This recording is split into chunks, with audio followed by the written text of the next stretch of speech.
Legend of Yufei, Chapter 78. Let's start with the enemy, Pu Feng. Okay. Pu Feng. He's a monk, holds the title National Master for the enemy side. He's actually returning after being defeated once before. But he doesn't seem humbled by that defeat at all. Not one bit. The arrogance is just dripping off him. When he meets his allies, he talks about the Song soldiers, thousands of trained men under a famous leader. Yeah. He calls them little caterpillars, Xin Ma Chong. Wow. Caterpillars. Yeah.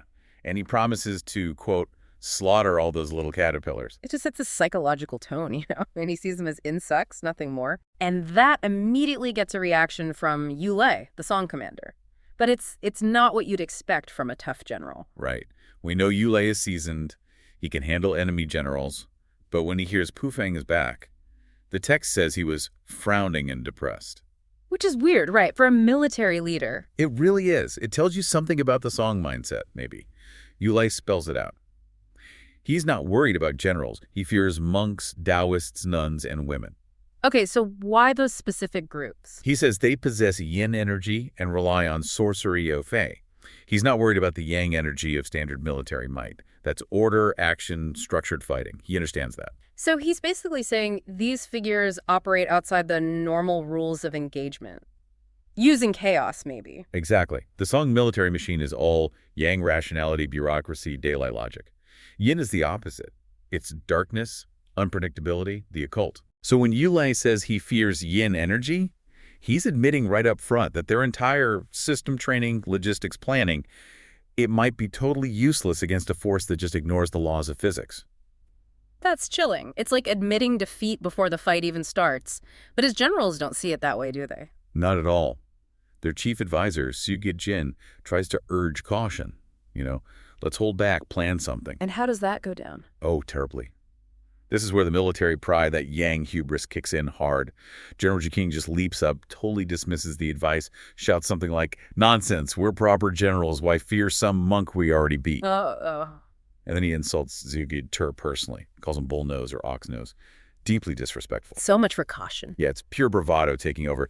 3 other top generals, Liang Xing, Zhao Yun, and Zhu King, they jump right in with Zhu King. They're all about showing strength, not strategic thinking. Appearance over reality. Totally. Yeah. So even though Yu Lei is clearly hesitant, deeply worried, the decision gets made, 5 generals ride out. Including the older, more experienced Niu Gao as backup. Yes. Thankfully, Niu Gao is there too. They ride out to meet Pu Feng. And Pu Feng, he just walks up on foot, leading maybe 3,000 troops. The generals probably expected a standard duel. They did. What they got was, well, something else entirely. An assassination, really. Okay, let's get into that first battle. The generals actually prove they can win the conventional fight initially, right? They do. Okay. Jin goes first. Wolf-Tooth Club against Pu Feng's Iron Staff. It's a proper fight. Then the other 3 join in. Yep. Liang Xing, Zhao Yun, Zhou King pile in. 4 against 1. And Pu Feng is overwhelmed. He's physically losing. He can't beat 4 skilled warriors at once. This is the moment then. The moment Yu Lei feared. Exactly. Pu Feng knows he can't win conventionally. Yeah. So he reaches into his pouch, pulls out the first artifact, the Black Wind Pearl, Hai Feng Zhu. Okay, the Black Wind Pearl. What happens? He just tosses this little pearl, a single bead up in the air, shouts one word, Juri, means quick or hurry. And the transformation is, well, the source calls it nightmarish. That one pearl instantly conjures a black wind. Then it multiplies. Like 1 becomes 10, 10 become 100. Whoa. Until there are thousands upon thousands of iron pearls. And they're not pebbles. The text says they're the size of bowls. Bowl-sized iron pearls falling from the sky, out of nowhere. Instantly. Imagine a hailstorm where every hailstone is a cannonball appearing out of thin air. It's a precision kill weapon. Annihilates skill, armor, everything. The psychological terror alone must have been paralyzing. You'd think so. But Niu Gao, the elder general, the backup, he reacts incredibly fast. What does he do? He fires his special arrow, the cloud-piercing arrow, Chan Yun Jian, instantly. Footwork. Amazingly, yes, the arrow hits whatever magical field was holding the pearls. And poof, thousands of iron pearls just fall to the ground, turning back into that single bead. So Niu Gao countered the magic? For a split second, yeah. With sheer speed and a powerful shot. But here's the tragedy. Pu Feng was already on the ground, fighting on foot. Niu Gao was on horseback. Before Niu Gao can even dismount to grab the pearl and his arrow. Pu Feng snatches them. Exactly. He grabs the pearl and the arrow. And those 4 generals, Ji King, Liang Xing, Zhao Yun, Zhu King. They were caught completely off guard by that first horrifying volley. They were killed instantly by those falling iron pearls. Just like that. All 4 of them. Gone. Their arrogance cost them everything. The source sums it up with a grim proverb.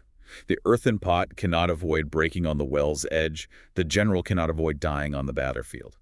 So Niu Gao and the younger generals, they just retrieve the bodies. That's all they can do, retrieve the corpses. And Pu Feng, he escapes by generating some kind of auspicious light, Qiangguang, and retreating. Auspicious light. Yeah, it suggests he couldn't just immediately reuse the pearl. He needed to get away, maybe recharge it.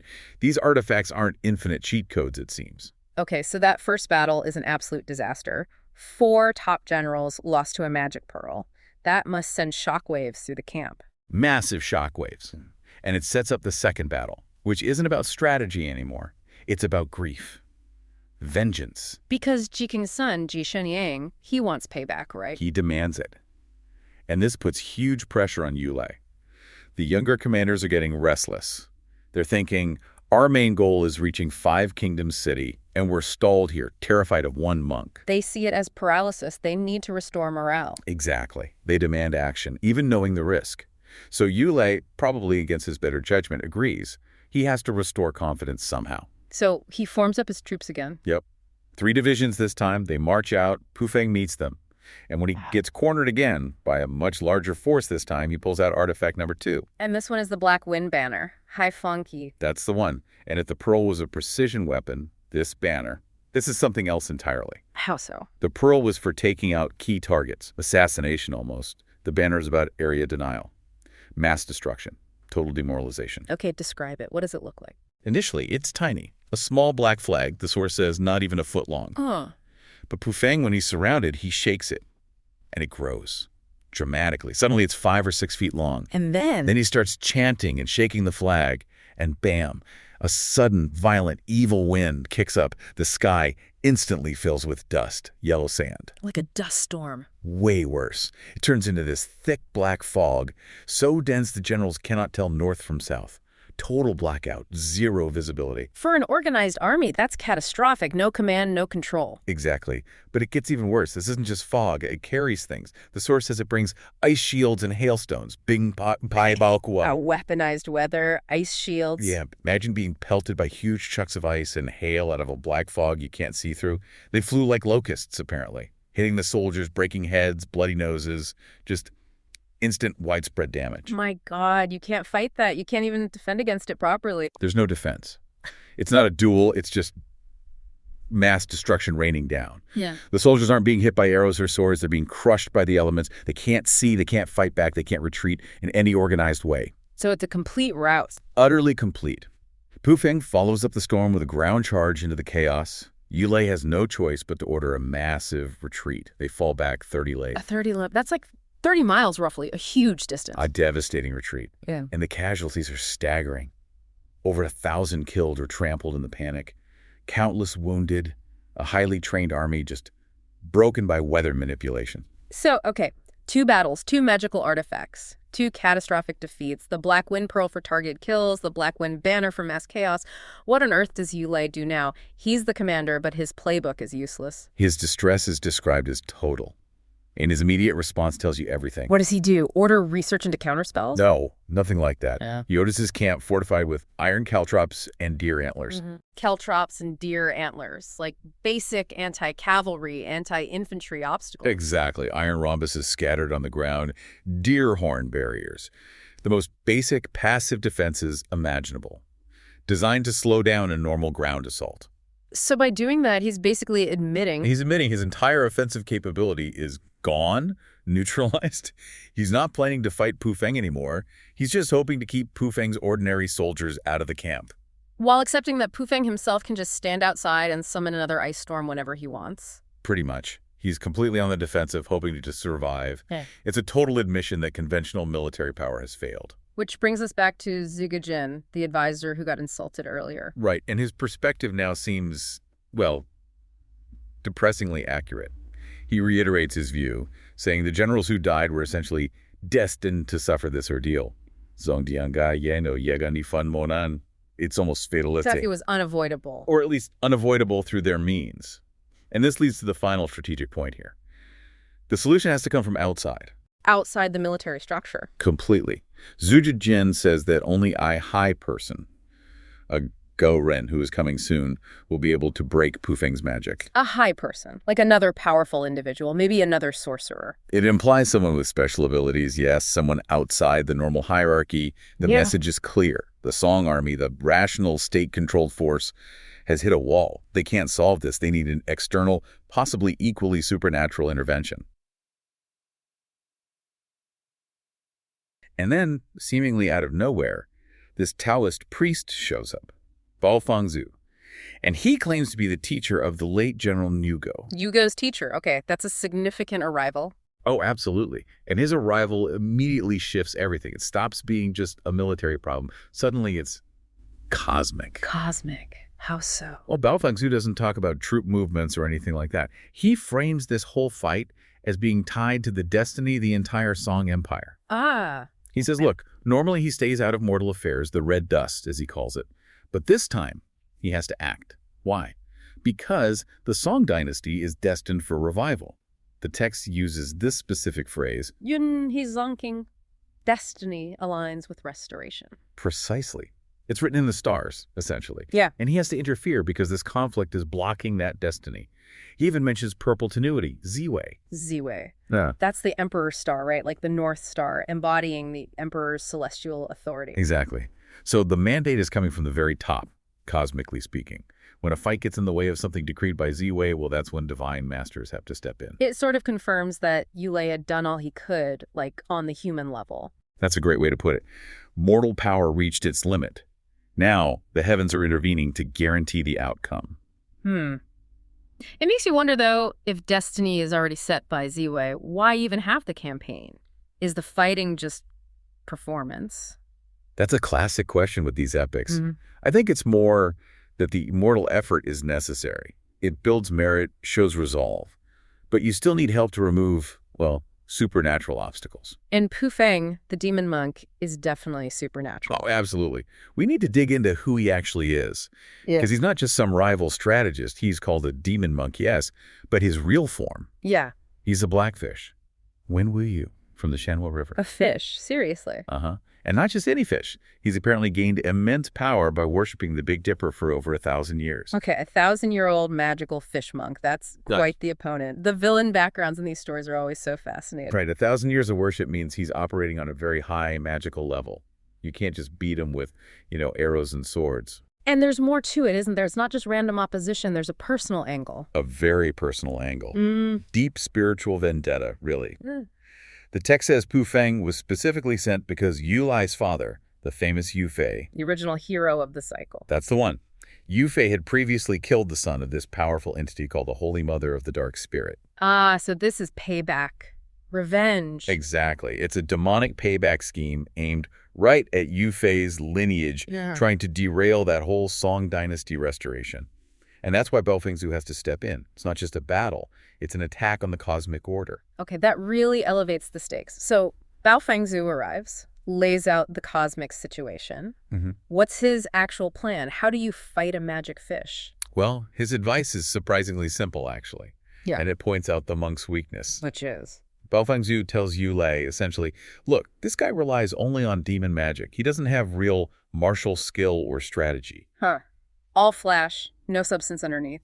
Kind of. So the instruction is just, go back to your old camp at Jishan. Wait for him to challenge you there. And when he uses his magic, Bao Fangzhu will handle it. he guarantees it. He'll nullify it. Yeah. The location itself, Jishan, isn't the key. The key is just being ready for the magical attack when it comes. Okay, setting the stage. So the Song forces head back to Jishan, and sure enough, Pufeng shows up. He's confident, probably thinks Yulai's spirit is broken. And he brings his human generals, Shan Shituo and Lian Erxenshan. And who goes out to meet him? General Nu Tong. Remember, he's Nu Gao's son. He accepts the challenge. Right, the son of the master's former pupil. So Pufeng tries to end it quickly. He pulls out his first big magical item, the Black Wind Pearl. The Black Wind Pearl sounds ominous. It should be. He throws it at Nu Tong, expecting, chaos, maybe an instant kill. It fails. Drops to the ground. Spins uselessly. No way. And here's where the story connects things beautifully. The text explains the pearl was useless because Niu Gao himself had shot it with his famous cloud-piercing arrow. Niu Gao. His father had already unknowingly saved him. Exactly. The pearl was already damaged. Wounded, you might say. So Niu Tung survives because of his father's past heroism. It feels earned, in a way. Wow, so the monk's primary weapon is a dud. What does he do then? Panic. Pretty much. He ditches the fancy magic for a moment and tries something almost mundane. A sneak attack with an arrow. Not just any arrow, though. No. It's the same cloud-piercing arrow he somehow recovered from Niu Gao earlier. He aims it right at Niu Tung's head. Desperate move, showing his true colors, maybe. Totally. But just as he shoots, Bao Fangzhu just casually steps out from the camp entrance. Perfect timing. And catches the speeding arrow. Bare-handed. No fuss. Okay, that's a statement. Catching the legendary cloud-piercing arrow like it's nothing. It's the ultimate display of protection, right? It tells everyone friend and foe, the rules have changed. Heavenly power is now shielding the Song army. The monk must have realized then that his simpler tricks weren't going to cut it. Absolutely. The moment he sees Bao Fangzhu catch that arrow, he knows he has to escalate. Big time. So this is where the really spectacular magic comes in. Yeah. First, he pulls out the black wind flag. A huge flag. And what does that do? Instantly. Dark clouds, black mist surges everywhere. The whole battlefield is plunged into confusion, maybe terror. It's psychological warfare, disrupting formations, blinding soldiers, classic dark magic. That sounds overwhelming. How does Bao Fangzhu counter that? With pure elegance. He takes out this small, seemingly simple bronze mirror, the treasure light mirror. A mirror against storm. He just waves it. And the text says it emits 10,000 rays of light. Instantly. Wow. Light versus dark. Pure Taoist symbolism, right? Clarity and order versus chaos. The light just cuts through the black wind, dissolves the mist, battle clarity restored, army saved from panic. Okay, round one to the Taoist master. Pu Feng must be furious. He is. His big elemental display. Totally neutralized. Okay. So he goes for his, ultimate move. Weapon multiplication. Weapon multiplication. He takes his heavy iron Zen staff, the kind monks carry, right, and throws it up into the air. It multiplies into thousands upon thousands of identical staffs, all raining down towards the Song generals. Thousands of iron staffs, that should be it. Game over. It should be an instant wipeout of the entire command structure. Yeah. Imagine being a soldier watching that. Yeah, forget fighting. I'd be running. But Bao Fangzhu, he's completely calm, serene even. He takes out his own simple item, a fly whisk, the horsetail whisk Taoists carry. Okay. A whisk against thousands of staffs. He just tosses it into the air with the command. And the whisk also multiplies perfectly. One whisk for every single staff. No way. Yes, they meet midair and just stop. Frozen. Thousands of staffs and thousands of whisks suspended perfectly still above the battlefield. A stalemate. That image is incredible. A silent midair sculpture of impending violence. It's amazing, isn't it? The source even says the soldiers on both sides were so stunned, so awestruck by the sight, they actually forgot they were fighting and just started cheering. Cheering at the magical display. I love that detail. It's a moment of pure spectacle transcending the war itself. But the stalemate can't last. Bao Fangzhu then makes his move. The checkmate. Exactly. And it relies on knowing the monk's true nature. Bao Fangzhu simply recalls his whisk.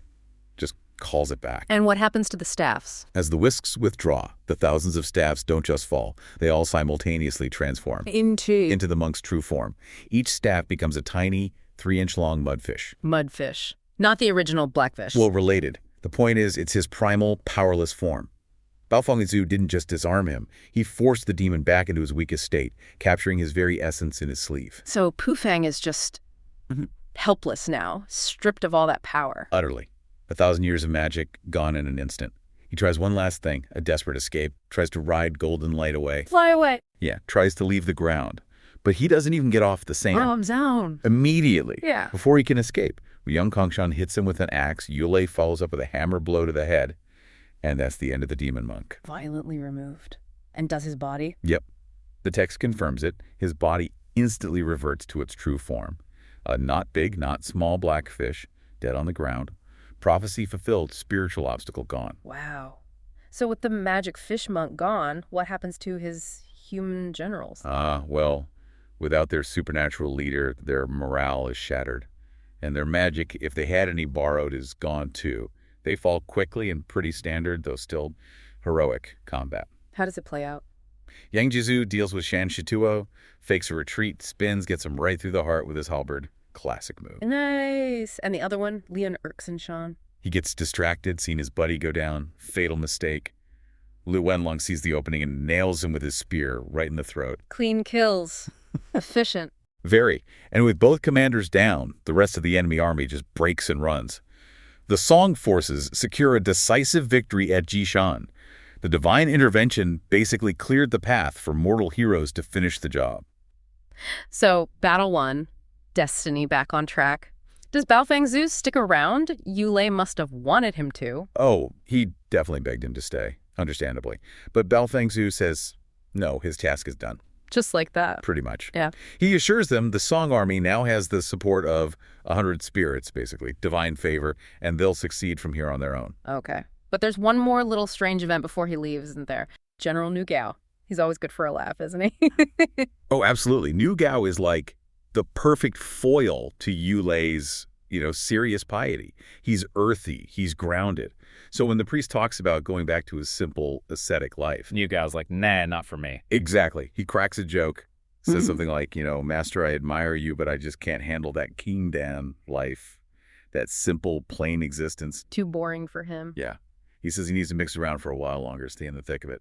It's great character stuff, right? Keeps the high-flying magic tethered to, people. It really does, and it sets up this fantastic contrast, because Nu Gao goes straight from joking about fasting to asking for something super practical back. Yep. An arrow. Just an arrow. This arrow, he says, Zijian, he thinks, hey, this might still be useful, for the next battle. He's still in soldier mode, thinking tactics. Which just highlights the whole point, doesn't it? He's focused on weapons, on the physical fight ahead. And Baofeng Zhu just laughs. He laughs at the request, which is a pretty strong signal, right? Like you're missing the point, my friend. Why dismiss a perfectly good weapon? Seems wasteful. Because the priest isn't thinking about the next fight. He's thinking about the destiny that's just been fulfilled. He dismisses the arrow by basically saying, you won't need it. Oh. Yeah, he hits him with this counter-prophecy, tells Nu Gao his work is done, essentially. His Gong Mingju, his great achievement, his fame, it's already locked in. Imminent. So the fighting that mattered, the cosmically approved fighting, is over? That's the implication. The arrow, this tool for more struggle, obsolete, your destiny's fulfilled, Nu Gao. Relax. Okay. Dismissing the practical arrow, but then immediately focusing on something else Nu Gao has. Here's where it gets really interesting. Right. The priest warns him, hey, don't lose those straw sandals I gave you.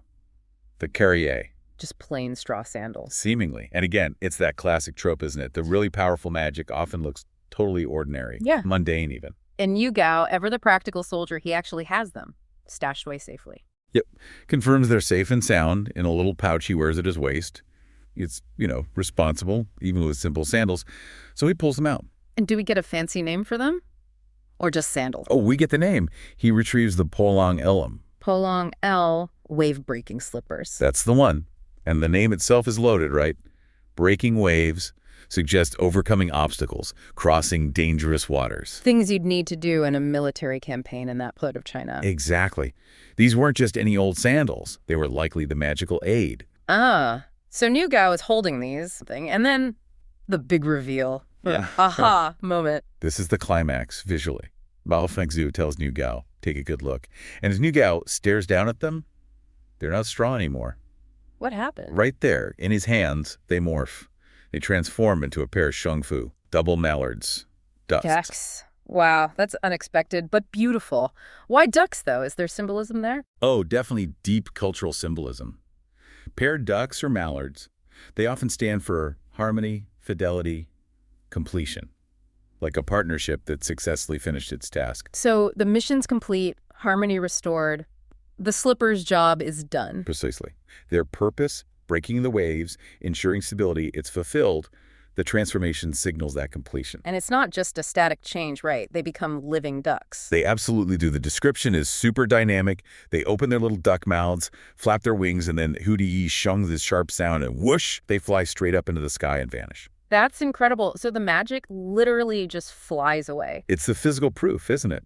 The magical essence returning to whence it came, its job on Earth finished, the artifact is gone, only the memory remained. And that That's Bao Fengzu's cue to leave, sort of his exit music. You got it. The moment the ducks are gone, the priest lets out this big hearty laugh like, yep, all done. Then, classic Taoist move, he summons some auspicious clouds, hops on. Seriously.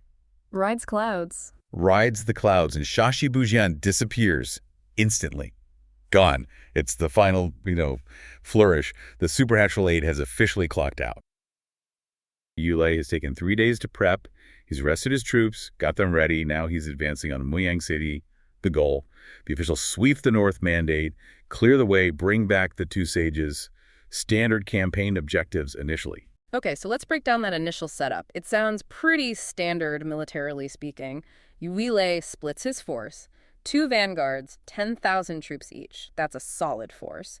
And the first vanguard, the pointy end of the spear that's led by Ouyang Kongshan, he's got this amazing title, 5-directional Jupiter. He does. Sounds impressive, right? Okay. And his deputies are Yulei and Dilei, so a strong command team for the first wave. But they're not marching into an empty city. What's the Jin defense look like? Well, Muyang City is held by Wanyan Shou. Haishou. He's Jin Imperial clan, so high status, high stakes for him. And the description of him, it's designed to impress, tiger-headed and leopard-eyed, wielding a 9-ring link blade. This isn't just some random garrison commander. He's presented as a serious obstacle. Right, a proper antagonist. But it gets more complicated, doesn't it? It's not just Jin loyalists he has. Exactly. This is where you see the internal politics bleeding into the military situation. Wanyan Shou is being helped by 2 specific defectors from the Song side, Qi Guangzhu and Qi Jizhu. Ugh. The sons of Qi Fang, I remember reading about them. Their reason for defecting was kind of petty. It absolutely was. It wasn't some grand ideological shift. They lost face in a martial arts competition, a lei tai back in the capital, Linin. They felt ashamed, ran off, and joined the Jin. It's a small detail, but it really highlights how messy loyalty could be. Personal grudges, saving face, that stuff mattered just as much as the big picture sometimes. Really humanizes the conflict in a way. Okay, so back to the battlefield. Ouyang Kongshan, 5-directional Jupiter, rides out, challenges Wanyan Shou. This is the classic general versus general showdown setup. You expect a long, drawn-out fight here. You do. And that's precisely where the author pulls the rug out from under you. It's narrative shock value. Instead of this epic duel, it's brutally short, like 20 to 30 rounds. That's almost nothing in these kinds of stories for main generals. There's this moment described where Ouyang Kongshan's hand just relaxes slightly, maybe a lapse in concentration, chick, and Wanyan Shou is instantly on him, strikes him right at the waist, kills him. Yeah, cut down from his horse, done. Wow. Just like that. A top general, gone. That's a really bold move by the author. It immediately tells you Wanyan Shou is deadly serious, and maybe Yulei's current leadership structure isn't enough. It forces a change. Precisely. It signals that this campaign won't be easy. It won't follow the expected heroic script. And the aftermath really drives home the shock and the loss. Yulei and Dilei, they have to charge in frantically. They use their 4 hammers, basically causing chaos, just to grab Ouyang Kongshan's body and get out. And they can't even give him proper rites. They have to bury him quickly, temporarily, under a mound. Yeah. Because they lost. The shame is palpable. Okay, so that failure, it must have sent shockwaves through the Song camp. What's the immediate reaction? Pure rage, mostly. Nu Tong, who's leading the second vanguard, he shows up, sees what happened, and he just loses it. Wants to storm the city right then and there. Pure vengeance. Screaming out, turning it into a white wasteland. Understandable emotion, but probably terrible strategy. Exactly. And luckily, the other generals manage to calm him down. They know they have to wait for Yulei, the Grand Marshal, to arrive and make the call. But here's the interesting thing. This setback, it doesn't just shake the Song. It actually makes the Jin side, specifically Wanyan Shou, rethink things. Wait, why? Wanyan Shou just scored a massive victory, killed a key enemy general. Shouldn't he be feeling pretty confident? But that shows he's not just a fighter. He's thinking strategically. He might have won the duel, but he looks around and sees the bigger picture. He knows he's still heavily outnumbered against Yulei's entire army, which hasn't even fully arrived yet. So he doesn't sit back. He immediately sends an urgent message, a petition for reinforcements, back to the Jin leadership in Huanglong Prefecture. Even in victory, he knows he needs help. That's smart command. Right. So this ripples upwards. The Jin leadership realizes, okay, maybe our current forces at Muyang City aren't going to cut it against Yulei's full push. Exactly. Which leads to this crucial meeting. The Jin ruler calls in Prince Wuzhu, Yulei, a major figure we've seen before. And Wuzhu comes up with a plan, a 2-pronged plan, if I recall correctly. That's it. and it's a mix of the conventional and the unconventional. Prong 1, military backup. Get Marshal Shirda Corps from Yaguan Pass down to Moyang City with his troops. Stat. Makes sense? Standard reinforcement. Okay, logical. But prong 2. This is where things take a sharp turn, isn't it? Oh, absolutely. This is where the story signals we are leaving the realm of purely historical warfare now. Wuzu says he will personally undertake a journey to Wanjin Mountain, to the Thousand Flower Cave. Why? To recruit the Sacred Mother Wu Ling. The Sacred Mother Wu Ling. And she's not just some wise woman, right? She supposedly has serious power. Serious is an understatement. The text says she has the power to move mountains and overturn seas. Literal, earth-shattering power. Plus, she commands 3,000 elite troops called fish-scale troops. So Wuzu isn't just getting an advisor. He's trying to recruit a supernatural WMD. This completely changes the nature of the conflict. Mortal tactics might not apply anymore. Incredible. So the Song are planning their next move, thinking swords and spears, and the Jin are literally trying to weaponize geography. While Wuzu is off on his mystical recruitment mission, that first part of the plan happens, right? The conventional aid. Yes. Marshal Yurda gets the imperial order. He sets out immediately from Yaguan Pass, and he brings his troops, and also his daughter, Shi Yunxiaomei, Hanje. They arrive at Moyang City to bolster Wanyin Shou. So the Jin defenses are strengthened, but the Song haven't been idle. They're ready for round 2. Driven by vengeance now, not just strategy. Exactly. The very next day, the Song army issues its challenge again. The mood's shifted. It's not just grief, it's fury. And the champion who rides out this time, it's not one of the established generals. It's someone much younger. It is. It's Yu Ting, the third son of the great Yufei himself, the late martial prince. Hee. And the way he's described, it's pure heroic destiny. White robe, 7-star silver armor. He has celestial bone spirit, 1,000-foot soaring heroic spirit. It's like the author is saying, here comes the legacy. But hang on. From a purely strategic view, after losing a top general like Ouyang Kongshan, is sending Yufei's son out smart. I mean, he's young.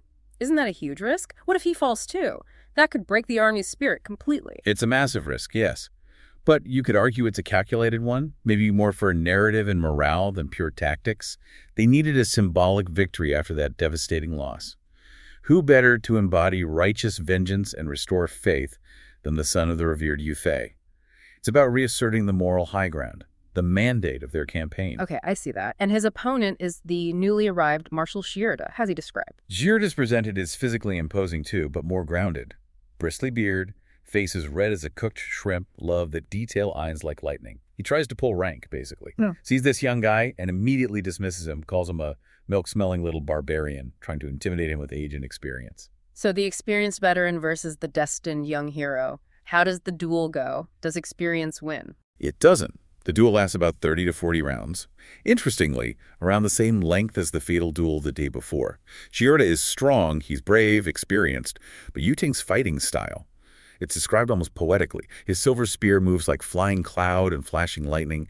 It's suggesting speed, skill, maybe even a kind of grace that overwhelms brute force. It's youthful dynamism against established power. And Yu Ting wins. Decisively.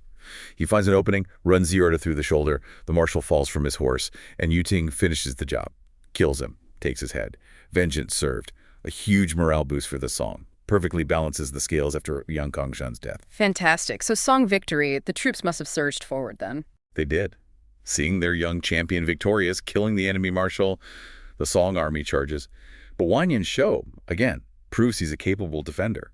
He acts fast, gets the drawbridge up, uses rolling logs, stones, the usual siege defenses to hold them off, prevents a total rout or the city falling right then. So Yu Lei, wisely, orders a retreat to consolidate. They won the duel, killed a marshal, big success. He makes sure Yu Ting gets full credit, records his great merit. Jin camp is in chaos. Okay. Their General Shirda has just been killed by Yu Ting, one of Yufei's descendants. So tensions are high. And the focus shifts immediately, doesn't it, to his daughter? To his daughter, Xian. Right. Get this picture. She's in full white mourning clothes. Right. Xiyun rides out. She's in mourning, but she's leading the charge. She is. She calls out Yu Ting by name. They call him Yu Sanye in the text. Right. She demands he come out and, well, pay for her father's life. Threatens the whole Song camp. And Yu Ting comes out, spear ready. He does. Charges out. They fight.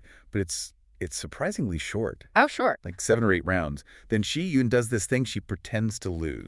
The feigned retreat. Exactly, the classic Rima Baizu. She turns her horse like she's running. And Yuting, probably furious and thinking he's won. He chases her, pursues really closely. Big mistake. Because she's got something up her sleeve. Or in her bag. Literally. She reaches into this yellow silk bag she carries and pulls out the first secret weapon. The yin dart. The yin dart. And the description is just a black light. That's it. Throws it right at his face. A black light. What does that even mean? What happens? Well, the effect is immediate. Yuting feels this intense cold, this hand jin. The text says he literally can't stay on his horse. He just falls off. Collapses right off the saddle. He'd be dead or captured right there. Yeah. But his comrade, Fan Cheng, jumps in and rescues him. Wow. Okay, so we need to pause here, like you said. This isn't standard warfare. Not at all. This establishes Shi Yun isn't playing by the usual rules. She's using something else.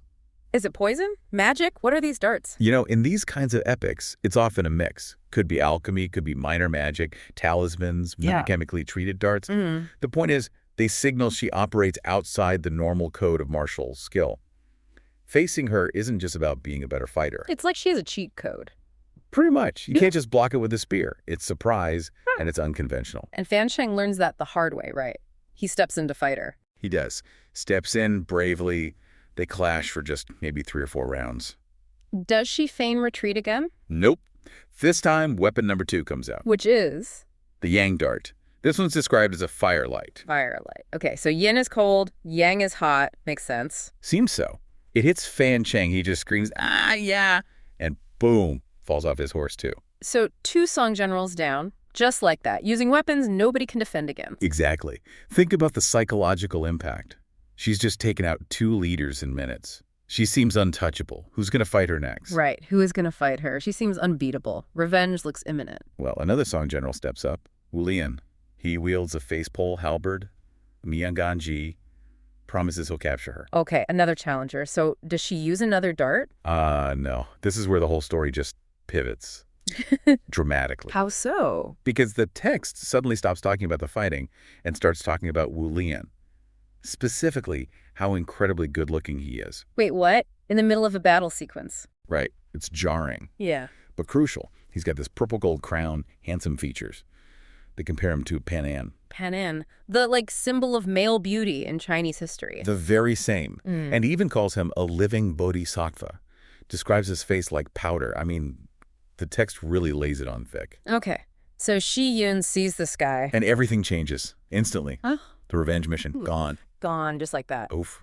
She literally thinks to herself something like, wow, I've never seen anyone this handsome back home. It would be a total waste not to capture the southern barbarian alive and, marry him. Marry him. She wants to capture him to marry him mid-battle while seeking revenge for her father. That's exactly what happens. Her entire objective flips. Yeah. From blood vengeance to a forced marriage proposal. Is the text judging her for this? Is it seen as a weakness or just impulsive? It's presented as just overwhelming infatuation.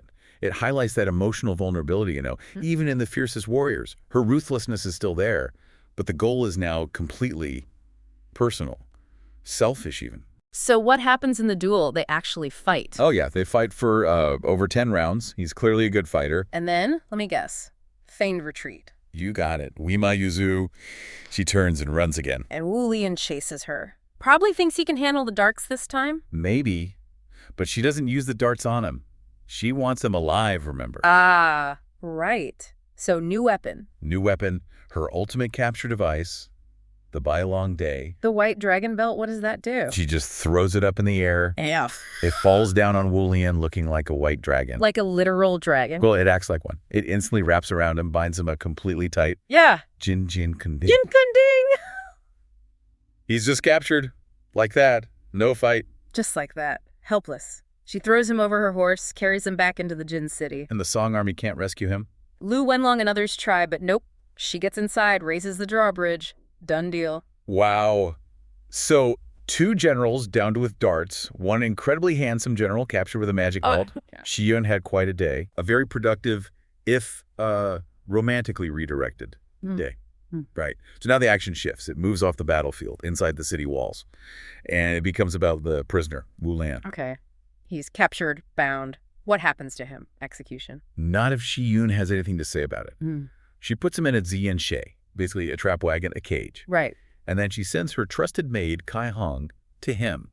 Not with threats, but with a proposal. The marriage proposal. Yeah. Already. The deal is, Yeah. switch sides, join the Jin, marry me, and you'll get wealth, status, the whole package. And Wu Lian. What does he say to being captured by a magic belt and proposed to? Well, Wu Lin isn't just a pretty face. He's smart, a strategist. He doesn't just refuse, and he doesn't just agree. He plays it cool. He plays it brilliantly. He pretends to be interested, says, okay, maybe, but... There's always a but. What's the condition? It's huge and incredibly political. He tells Kai Hong, look, my sworn brother, a guy named Ouyang Kongshan, he was killed. Okay. He was killed by your marshal, Wan Yansho. Ooh. Okay, I see where this might be going. Exactly. Wu Lian says, you want me to marry you. You want me to bring the other Yu brothers over to your side? Fine. But first... You have to avenge my brother. By killing Wan Yansho, your own supreme commander. That is audacious. He's basically asking his captor to commit treason against her own leader. It's genius. He immediately turns her infatuation into a weapon against the Jin command structure itself. He's using her feelings to target her boss. Does she even consider it? Well, the conflict escalates immediately. Because just then, Wan Yansho, the marshal, sends an officer. To do what? To demand the prisoner. Wan Yansho wants Wu Lian executed. Now. Okay, moment of truth for Xian. Her potential husband or her marshal's direct order? She flatly refuses the officer. Doesn't even hesitate. Wow. On what grounds? She makes up this pretty thin excuse. Says her father's revenge isn't complete yet. She needs to execute Wu Lian later alongside Yu Ting, for maximum impact. Public spectacle. But the real reason is she wants to marry him. Of course, she's protecting her prize. But this is direct insubordination. Refusing an order from the marshal. How does Wan Yansho react to that? He is furious, absolutely enraged. The text says he calls her a Zaibi, a rogue slave girl, basically. A thief, a treacherous servant. So it's not just a disagreement anymore, it's open conflict. It's a major rift. Wu Lian's gambit worked perfectly. This one romantic impulse, weaponized by the prisoner, has just created this fatal crack right at the top of the Jin military. Okay, so Wan Yansho is furious. Xian refused his order. What does he do next? He can't just let that stand, surely. No, he can't. His pride is wounded, his authority challenged. So the next day, he decides he needs to reassert himself publicly. How? He challenges the Song army himself, rides out to fight, and just to rub it in Xion's face. Oh. He sends word to her, basically inviting her to come watch the battle. Guanzan, like, come see how a real general fights, girl. Oh, that is just dripping with arrogance. He's trying to humiliate her. Totally. And it backfires. Spectacularly. Who comes out from the Song say? Lu Wenlong. Remember him. He wields the Lu Cheng Kang, the six sinking spears. He's a top-tier fighter. Okay, so this is a serious duel. Wan Yansho versus Lu Wenlong. Very serious. They go at it hard. 40, maybe 50 rounds. The text calls it a match between two fierce stars. It's a proper fight. Who is winning? Wan Yansho is losing. Badly. He's getting pushed back.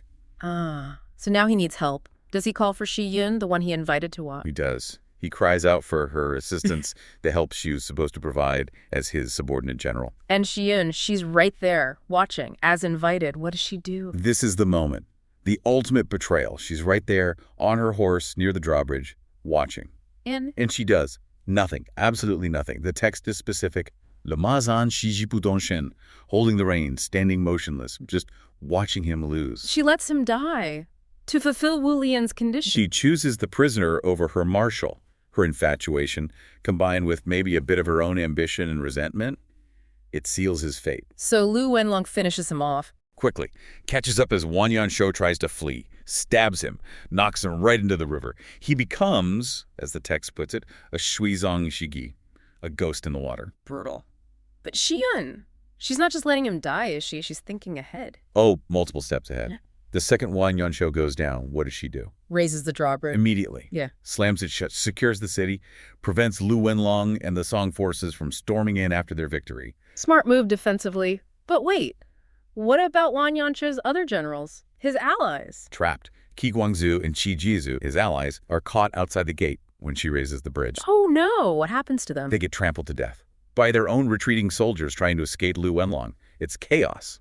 So Shiyun, in one move, lets her rival die, fulfills Wu Lian's condition, secures the city, but sacrifices 2 more Jin commanders in the process. Exactly. She achieved her objectives perfectly, eliminated her rival, kept her potential husband safe, held the city, all fueled by that initial infatuation. She effectively purged the Jin High Command for a handsome face. Wow, okay, so Wang Yanshuo is dead, his allies are dead, the battle's over for the day.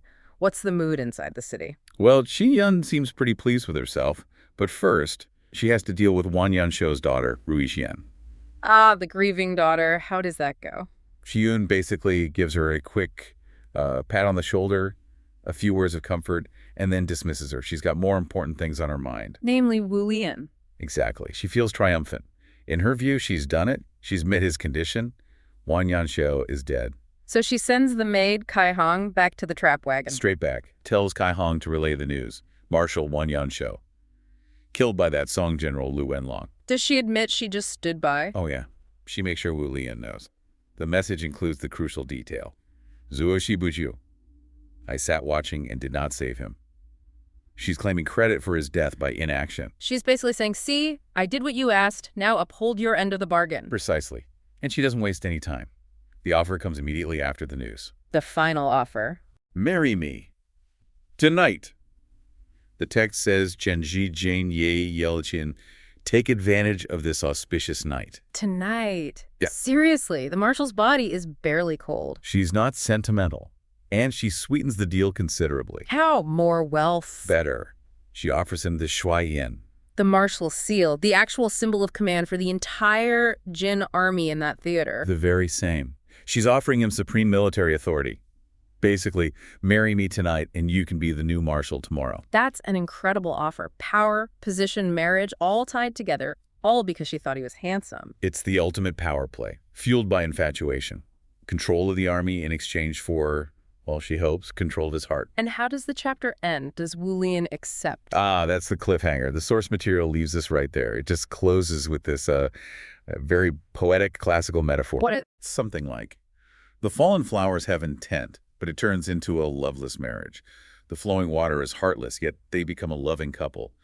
The goddess has her heart set on the Chu Peak, but the king has no dream of the Yang Terrace. So the goddess Shiyun has made her move, offered everything. But the king, Wu Lin, his true intentions, his dream, remain unknown. Is he genuinely tempted?